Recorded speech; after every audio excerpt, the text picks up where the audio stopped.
Taste the Daily.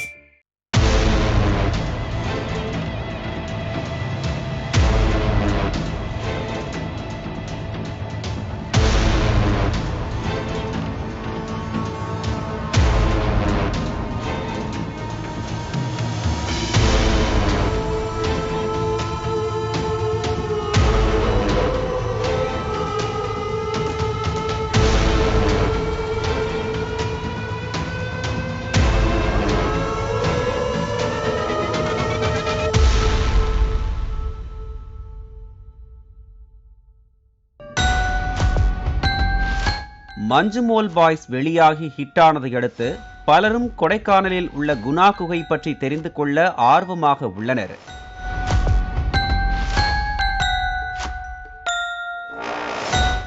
கொடைக்கானலில் வனத்துறை கட்டுப்பாட்டில் உள்ள குணா குகையை கடந்த 1821ஆம் ஆண்டு அமெரிக்கரான B.S. வார்ட் என்பவர் கண்டுபிடித்ததாக வரலாற்று ஆவணங்களில் குறிப்பிடப்பட்டுள்ளது.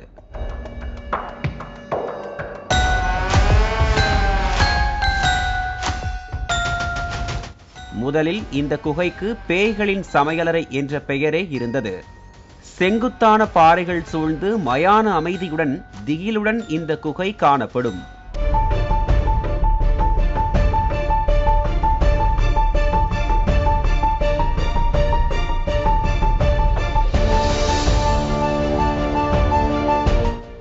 நடிகர் கமல்ஹாசன் நடித்த குணா படம் இந்த குகையில்தான் எடுக்கப்பட்டது.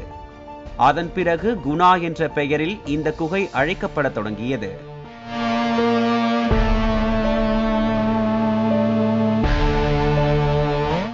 குணா குகைக்குள் விழுந்த யாரும் இதுவரை மீட்கப்பட்டதில்லை என்று சொல்கிறார்கள்.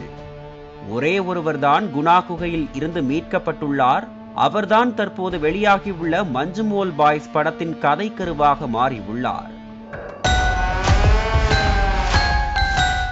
கடந்த 2006ஆம் வருடம் செப்டம்பர் மாதத்தில் கொச்சி ஓவிய மையத்தை சேர்ந்த சுபாஷ் என்பவர் தன் நண்பர்களுடன் குணா குகைக்கு சென்றபோது கால் தடுக்கி 100 அடி ஆழத்தில் விழுந்து விட்டார்.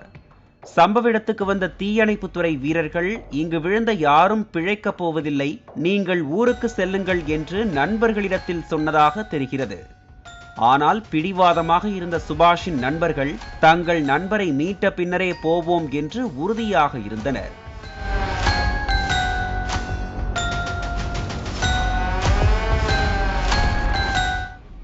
தீயணைப்புத்துறையினர் குகைக்குள் இறங்க தயக்கம் காட்ட சசிகுட்டன் என்ற சுபாஷின் நண்பர் கயிறு கட்டிக்கொண்டு குகைக்குள் இறங்கி தேடி உள்ளார்.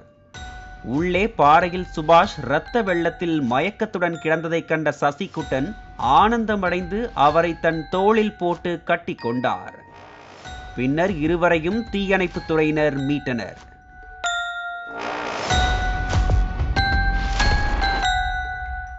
இப்படி ஒரு சம்பவம் நடந்ததை நண்பர்கள் யாரும் தங்கள் வீட்டில் சொல்லவில்லை. அருவியில் வழுக்கி விழுந்து விட்டதால் சுபாஷுக்கு காயம் ஏற்பட்டு விட்டதாக கூறி குடும்பத்தினரிடத்தில் உண்மையை மறைத்துள்ளனர். ஆனால் உண்மை என்றாவது ஒரு நாள் வெளியே வந்துதானே தீரும். அதுதான் மஞ்சுமோல் பாய்ஸாக மாறி திரையரங்குகளில் ஓடிக்கொண்டிருக்கிறது.